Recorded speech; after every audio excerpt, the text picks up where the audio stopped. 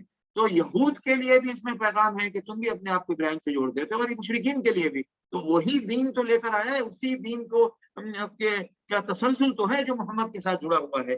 وما کان من المشرکین انما جعل السبت، پھر سنیچر والی جو ان کی حرکت تھی وہ بتایا گیا کہ یہ جو ان کی حرکت تھی قیامت کے دن اس حرکت کا بھی فیصلہ ہوگا. یہ قرآن نے جو سبت کے معاملے میں جو جگہ جگہ ذکر کیا ہے، اس سے اندازہ لگتا ہے کہ سنیچر کے معاملے میں ان کے لیے احکام بہت سخت تھے، اور اسی طرح ان کی نافرمانی بھی اس معاملے میں بہت بڑی ہوئی. اسی لیے سبت کا معاملہ بہت جگہ ذکر ہے قرآن میں، اور انہوں نے اس کے ساتھ بڑی گستاخی اور بے حرمتی کی. اب اللہ فرما رہے ہیں ادعو الی سبیل ربک، آپ نبی برحق ہیں، آپ اللہ کے راستے کی طرح حکمت اور اچھی نصیحت کے ساتھ ان کو بلائیے اور اچھے طریقے سے ان کے ساتھ بات چیت کیجیے، ان کی بات سنیے اور ان کے بات کا جواب دیجیے جتنا درست طریقہ ہے اس حد تک. اس کے بعد آپ کی ذمہ داری پوری ہو جاتی ہے. اور بے شک اللہ آپ کا رب جانتا ہے کہ کون راستے سے ہٹا ہوا ہے اور کون ہدایت پر آنے والا ہے. وَإِنْ عَاقَبْتُمْ فَعَاقِبُوا بِمِثْلِ مَا عُوقِبْتُمْ بِهِ، اگر وہ آپ کے ساتھ سختی کرتے ہیں. یہ پہلی آیت ہے اس عنوان کی کہ اب تھوڑا سا سامنے آ کے ٹکرانے کی ہمت پیدا کی جا رہی ہے کہ اگر انہوں نے آپ کے ساتھ کوئی زیادتی کی ہے تو آپ ان کے ساتھ ویسے ہی اتنا ہی کر سکتے ہیں جتنا آپ کے ساتھ کیا گیا ہے. وَلَئِنْ صَبَرْتُمْ لَهُوَ خَيْرٌ لِّلصَّابِرِينَ، لیکن اگر آپ اس پر بھی صبر کر جائیں تو صبر کرنے والوں کے لیے بہت اچھی بات ہے. وَاصْبِرْ وَمَا صَبْرُكَ إِلَّا بِاللَّهِ، صبر کریں اور آپ کا صبر بہرحال اللہ کے لیے. وَلَا تَحْزَنْ عَلَيْهِمْ، اور ان کے اوپر آپ زیادہ ملال نہ کریں، اپنے آپ کو زیادہ کھپائے نہیں. وَلَا تَكُ فِي ضَيْقٍ مِّمَّا يَمْكُرُونَ، اور جو یہ سازشیں کر رہے ہیں اس سلسلے میں بھی آپ اپنے دل میں تنگی محسوس نہ کریں. ہوگا وہی جو اللہ کی طرف سے منظور ہے اور جو اللہ کی مشیت، جو اللہ کے فیصلے میں شامل ہے. لہٰذا اگر کچھ ہونا منظور ہے تو سمجھ لیجئے کہ اللہ کی طرف سے وہ ہونا منظور ہے. آپ ان کی سازشوں کو یہ نہ مان لیں کہ وہ جو سازش کر رہے ہیں رچ رہے ہیں وہ سب کچھ ہو جائے گا. ہوگا وہی جو اللہ کا فیصلہ ہے. یہ تمام آیات سے ہم اپنے زمانے کے احوال کو بھی سمجھ سکتے ہیں. اور پھر اللہ نے کہا ان اللہ مع الذین اتقوا، یعنی پھر دیکھیں آپ وہ اس بات رسالت، توحید اور سب کچھ شامل حال وہی شامل مضمون پر یہاں آیت ختم ہو رہی ہے. ان اللہ مع الذین اتقوا، بے شک اللہ ان لوگوں کے ساتھ ہے جو تقوی والے ہیں اور جو احسان کے ساتھ زندگی گزارتے ہیں. اللہ ہمیشہ انہی کے ساتھ ہے. پوری دنیا میں مسلمانوں کے ساتھ مظالم ہو رہے ہوں اور وہ مٹ بھی گئے، لیکن اگر وہ تقوی پر رہے اور انہوں نے اپنا کردار ہمیشہ اچھا رکھا، اپنے آپ کو بگاڑا نہیں، ان کی طرح انہوں نے ان کو ماڈل نہیں بنایا، تو اللہ ہمیشہ ایسے لوگوں کے ساتھ ہے. ہمارے ہمیشہ لوگ مثال دیں گے یہودیوں کی طرح آپ بھی یہودیوں کی طرح سارے کام کریں. ہم بار بار لوگ آر ایس ایس کی مثال دیں گے، آر ایس ایس والوں نے یہ کیا، آر ایس ایس والوں نے یہ کیا، انہوں نے یہ ترتیب کی، انہوں نے یہ کرتے ہیں، وہ یہ کرتے ہیں. ارے بھائی وہ یہ کرتے ہیں، وہ یہ کرتے ہیں، تو اس کے مقابلے کے لیے ہمیں کیا کرنا ہے وہ تو ہمیں وہاں دیکھنا پڑے گا جو ہمیں سکھایا گیا اللہ کے رسول صلی اللہ علیہ وسلم کی تعلیم میں. یہ کہیے کہ اس موقع کے لیے ہمیں کیا کرنا چاہیے. یہ بات ہے کہ ان کے احوال سے مطلع ہونا چاہیے. اس کے مقابلے کے لیے ہم وہی نہیں کریں گے جو وہ کر رہے ہیں. اگر وہی کریں گے جو وہ کر رہے ہیں تو کبھی کامیاب نہیں ہوں گے. اگر انہوں نے اتنے ہاسپٹل بنا دیے، اتنے کورس میں یہ کر دیا، انہوں نے یہ کر دیا، انہوں نے وہ کر دیا، ہم نے اس کے بارے میں ہمیں بھی ایسا کرنا چاہیے، ہمیں ایسا نہیں کرنا چاہیے. اس کے مقابلے کے لیے کیا کرنا چاہیے وہ قرآن بتاتا ہے. دیکھیں یہاں پر کیا ہے، وَلَا تَحْزَنْ عَلَيْهِمْ وَلَا تَكُ فِي ضَيْقٍ مِّمَّا يَمْكُرُونَ، اور اس سے پہلے کہا کیا، وَاصْبِرْ وَمَا صَبْرُكَ إِنْ عَاقَبْتُمْ فَعَاقِبُوا بِمِثْلِ مَا عُوقِبْتُمْ بِهِ. آپ کے ساتھ جتنی زیادتی کی گئی آپ اتنا ہی جواب دیں. وَلَئِن صَبَرْتُمْ لَهُوَ خَيْرٌ لِّلصَّابِرِينَ. دیکھیں قرآن کیا کہتا ہے، قرآن کی تعلیم کیا ہے، صبر کرو. بے شک کبھی ایسا موقع ہوگا جہاں پر آپ کو اس کا جواب دینا ہے تو جواب آپ اتنا ہی دیجئے جتنا آپ کے ساتھ زیادتی ہوئی ہے. انصاف کا حکم، انصاف کا معاملہ دیکھیے دین کی تعلیم میں. پھر اللہ کہہ رہا ہے یہ کرنے کا کام ہے. جب آپ صحیح طریقے سے کام کریں گے تو پھر انجام دیکھیے کیا ہے، ان اللہ مع الذین اتقوا والذین هم محسنون.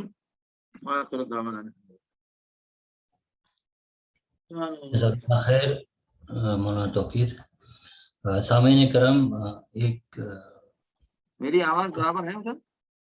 جی کلیئر ہے آپ کی آواز. میرے ساتھ پھر گڑبڑ ہے ممتاز، آپ لوگ کی آواز یہ جو ہے نا پتہ نہیں کیا تماشا ہے. 1 منٹ میں پھر ریجوائن ہوگا جب تک لوگوں کو تیار کریں. جی سامعین کرام، آج کا سوال جواب کا نشست رہے گا. میں سبھی کے مائک کو انمیوٹ کر لیتا ہوں. آپ ایک ایک کر کے سوال کر سکتے ہیں. اپنا مائک کھولے. میں ترتیب دیکھتا ہوں جو ہینڈ ریز کرتے ہیں، اکارڈنگلی پھر میں آپ کے لیے موقع فراہم کرتا ہوں انشاءاللہ.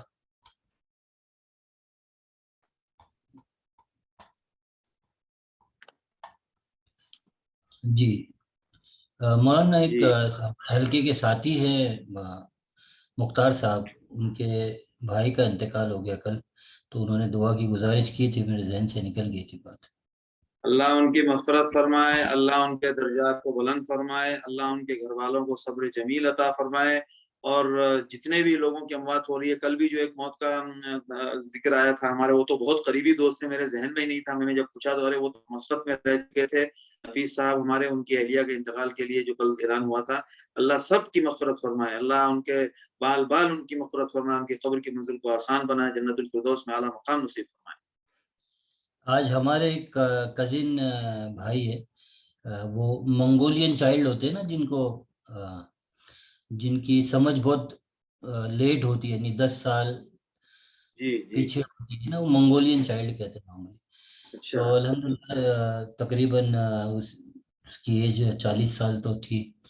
آج انتقال کر گیا. کووڈ نہیں تھا، بٹ اس کو سانس کی تکلیف تھی اور ایسے. اللہ مغفرت فرمائے، اللہ مغفرت فرمائے، اللہ تو درجات یہ کو بلند سب فرمائے، تھوڑا اللہ ان کے مغفرت حوالے سے پوچھنا تھا مجھے مولانا، کہ جی. ان کے پاس میں ایسی جو صلاحیت نہیں ہوتی ہے ڈیسیجن لینے کی اور جی اس طرح کی، تو ان کا معاملہ کیا ہوتا ہے؟ یہ ان کے ان لیے کا معاملہ میں ہمارے کو انٹرفیئر ہونا پڑے گا.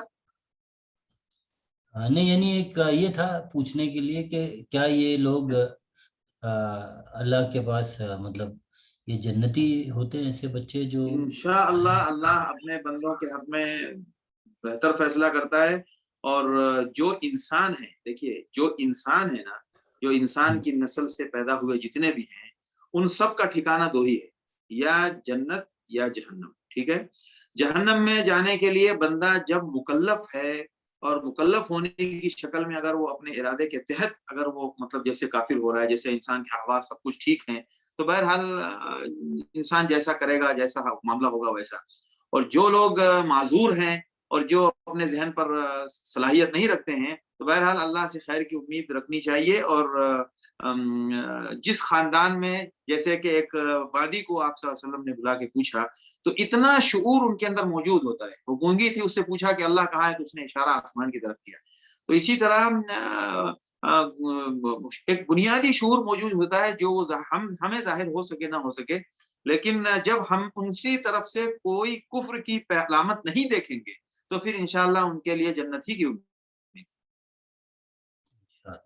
اور جو چونکہ اس میں بڑے اختلافات ہوئے، جیسے مشرکین کے بچے کے بارے میں، مشرکین کے بچوں کے بارے میں بڑا اختلاف ہے، لیکن ان کا ایک بڑا طبقہ یہی کہتا ہے کہ وہ بخشے جائیں گے. بعض علماء کہتے ہیں کہ وہ جنت کے خدام ہوں گے، اور بعض روایتوں کی بنیاد پر یہ بھی موجود ہے کہ وہ جو اپنے ماں باپ کے ساتھ ہوں گے. اور بعض روایتوں میں ہے کہ اللہ ان سے قیامت کے دن ان سے ایمان کا امتحان لے گا، اس کے بعد فیصلہ ہوگا. یہ تو طے ہے کہ قیامت کے دن ہر بات فیصلے اور انصاف کے تحت ہوگی، لہٰذا ہمارا اس پر ایمان ہے. اور ایک تاج الدین صاحب نے دعا کی درخواست کی، ان کے کوئی رشتہ دار ہے جو ہاسپٹل میں ایڈمٹ ہے کووڈ کے معاملے میں ادھر مسقط میں، تو اللہ سبحانہ تعالیٰ سے اللہ صحت عافیت فرمائے. اللہم اشفی اللہم عافی، اللہم اشفی اللہم عافی. بسم اللہ اسأل اللہ رب العرش العظیم ان یشفیہ، اسأل اللہ رب العرش العظیم ان یشفیہ، اسأل اللہ رب العرش العظیم ان یشفیہ. جی حسین صاحب، آپ سوال کریں، اپنے آپ کو میوٹ کریں.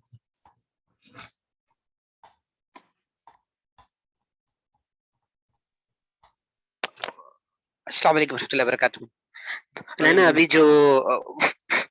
جو بات آئی تھی یہ کہ جیسے یہ جو وہ دوسرے قوم کو دیکھ کر ہم لوگ کہ جیسے ہماری بدحالی، یا پھر یہ کہ جیسے مسلمان کی حالت، یہ کہ جیسے یہ خاص کر کے اپنے ملکوں میں، کیا یہ تاریخی ایسی چلا آ رہا تھا، یا پھر کیا تھا اس سے پہلے، کہ جیسے یہ تاریخ جو ہے ہم کو پڑھائی نہیں جاتی ہے کہ جیسے مسلمان تاریخ ہے، تو یہ پہلے سے بھی ایسی حالات تھے، لائک یہ تو کیسا تھا؟ دیکھیے دنیا میں ہر ملک ہر علاقے میں بڑے خطرناک حالات آتے ہیں، ٹھیک ہے.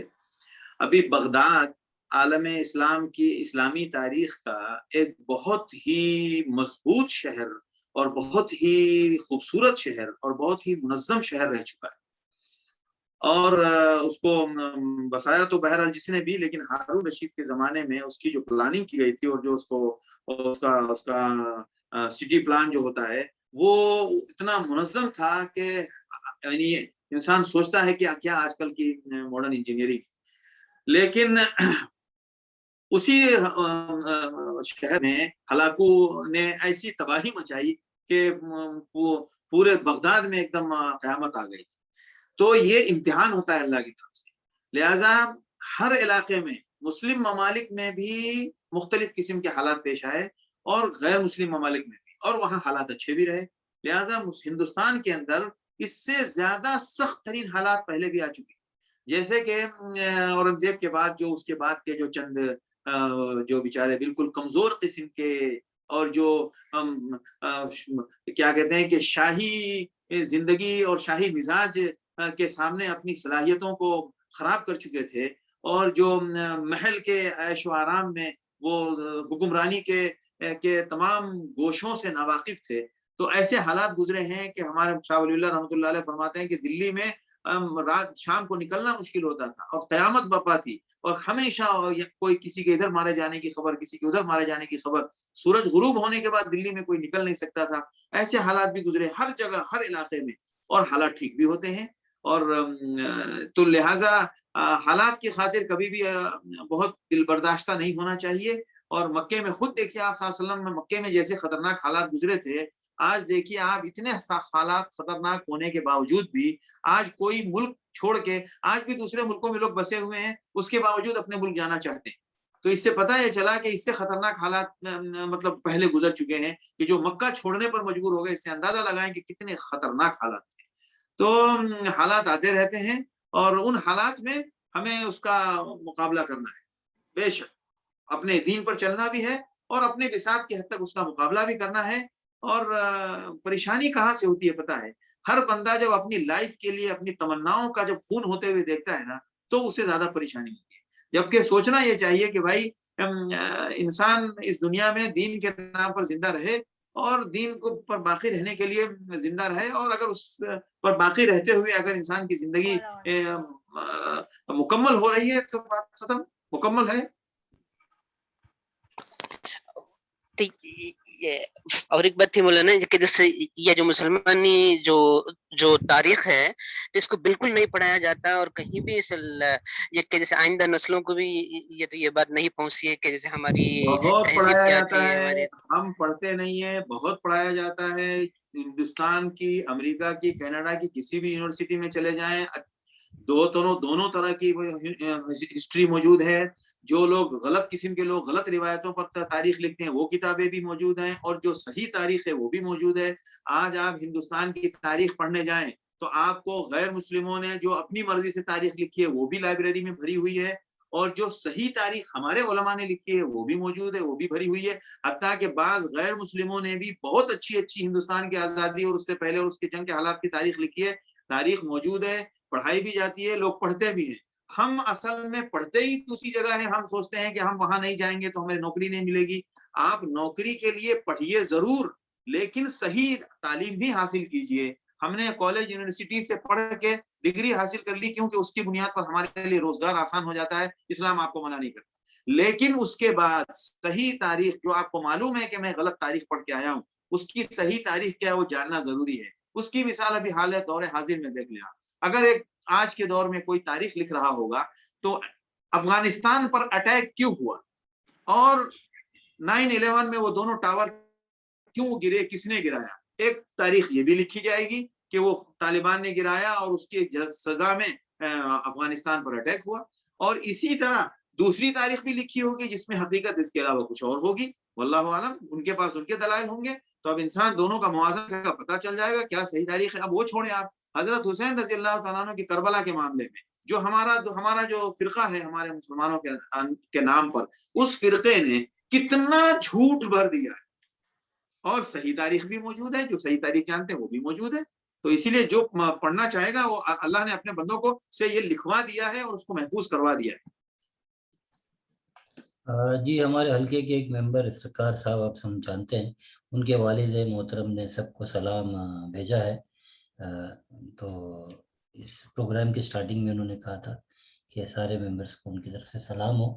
ان کا ایک سوال یہ بھی ہے کہ علیہ وعلیکم السلام ورحمۃ اللہ وبرکاتہ. اللہ ان پر سلامتی فرمائے، ان کو خوش اور ان کو عافیت سلامتی کے ساتھ رکھے.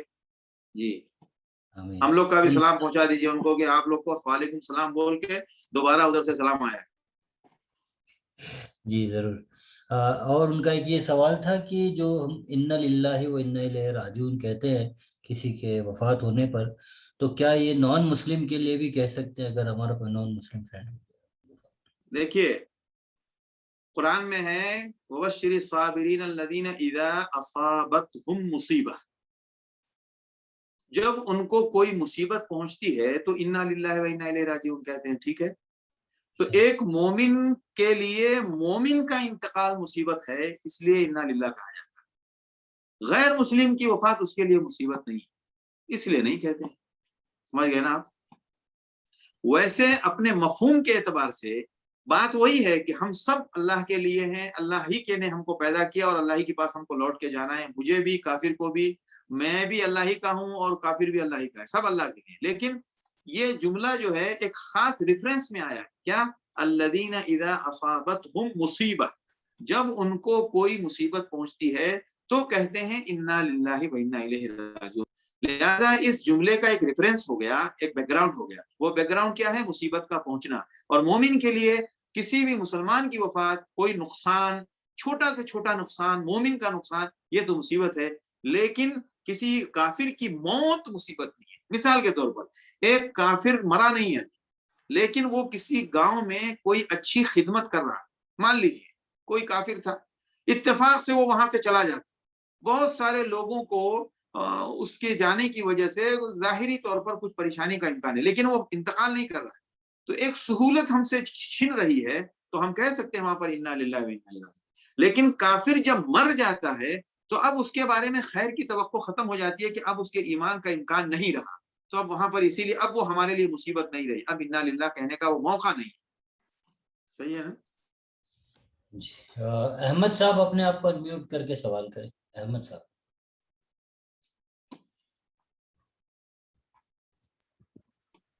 السلام علیکم و رحمۃ اللہ وبرکاتہ. توقیر صاحب. وعلیکم السلام و رحمۃ اللہ وبرکاتہ. ہاں جناب، اور آپ خیریت سے ہیں؟ جی اللہ کا شکر ہے. کہاں وہ تو نظر نہیں آ رہا، تو کچھ پہچان سمجھ میں بھی نہیں آتا ہے. ایک تو ماسک میں نجمی صاحب کے ساتھ آتا تھا آپ کے درس میں، اب تو سب جو آن لائن ہو گیا. میں ہائمہ چلا گیا تھا. اچھا اچھا اچھا. ہائمہ تو اب پھر میں مسقط آ گیا ہوں، جو وادی الکبیر میں رہتا ہوں میں. اچھا ایک سوال جو ذہن میں آتا ہے کہ ہم سب جو ہے اس میں شامل ہیں، اس میں جو نان مسلم بھی شامل ہیں، مسلم بھی شامل ہیں، کرسچن بھی شامل، وغیرہ وغیرہ سارے لوگ جو ہے وہ اس کمپٹیشن میں جو ہے وہ شامل رہتے ہیں کہ کوئی جو ہے وہ نئی ڈسکوری یا کوئی نیا انوینشن یا کوئی جو ہے نئی چیز جو ہے سامنے آتی ہے سائنٹیفک یا کوئی، تو پھر اس کو ہم لاجیکلی جو ہے وہ اپنے دین میں ڈھونڈنے کی کوشش کرتے ہیں اور یہ کہنے کی کوشش کرتے ہیں کہ یہ تو جو قرآن میں پہلے ہی تھا، یا یہ رامائن میں پہلے ہی تھا، یہ تو اس میں پہلے تھا. اس میں ہم جو ہے وہ سبقت وغیرہ جو ہے وہ لے جانے کی کوشش میں لگے رہتے ہیں. اچھا اس کے برعکس جو ہے وہ کافی چیزیں جو ہے جیسا آپ نے بتایا کہ لاجیکلی جو ہے ثابت نہیں کی جا سکتی، جو قرآن میں ہے یا جو اسلام میں ہے. یعنی کہ ہر چیز کو جو ہے وہ سائنٹیفک جو ہے وہ لاجک پہ جو ہے تولا نہیں جا سکتا، پھر اس میں کوئی خوبی جو ہے بیان نہیں کی جا سکتی. تو پھر اس کو آپ کیسے دیکھتے ہیں کہ یہ جو ہے یہ لاجک